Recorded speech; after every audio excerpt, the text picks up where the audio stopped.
Elle peut aimer une fois pour une Afrique unie.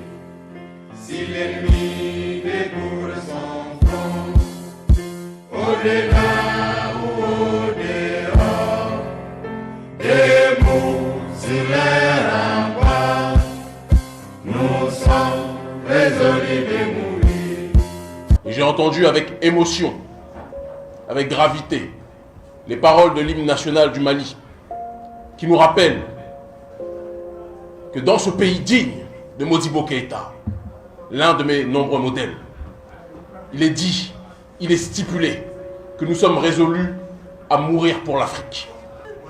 Alors je m'interroge, quand dans les paroles de l'hymne national il est écrit « Nous sommes résolus à mourir pour l'Afrique », est-ce que c'est une hymne nationale qui est périmée aujourd'hui?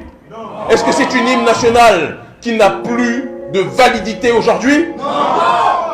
Alors pourquoi on combat des gens qui se battent pour la souveraineté africaine, mais on laisse rentrer des gens qui violent le sol africain quotidiennement? C'est une question de fond que je pose à la jeunesse africaine. Je suis un Africain, né dans la diaspora.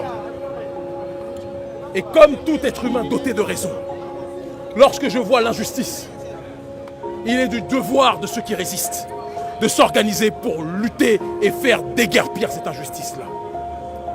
La France colonise l'Afrique francophone ou l'Afrique de la zone franc sans honte, sans gêne, sans pudeur. Elle vole nos terres, elle viole nos terres, elle viole notre souveraineté.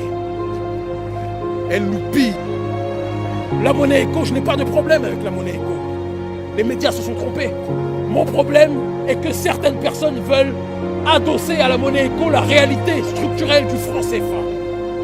Et veulent faire en sorte que les mécanismes du franc CFA régissent les mécanismes de la nouvelle monnaie éco. Et nous disons non. Nous disons que nous ne voulons pas que la nouvelle monnaie soit arrimée à l'euro et soit liée au trésor français. De la même façon que nous disons que nous ne voulons plus de la présence des bases militaires françaises. De la même façon que nous disons que nous ne voulons plus que les présidents africains doivent rendre des comptes aux ambassades de France qui sont sur nos territoires.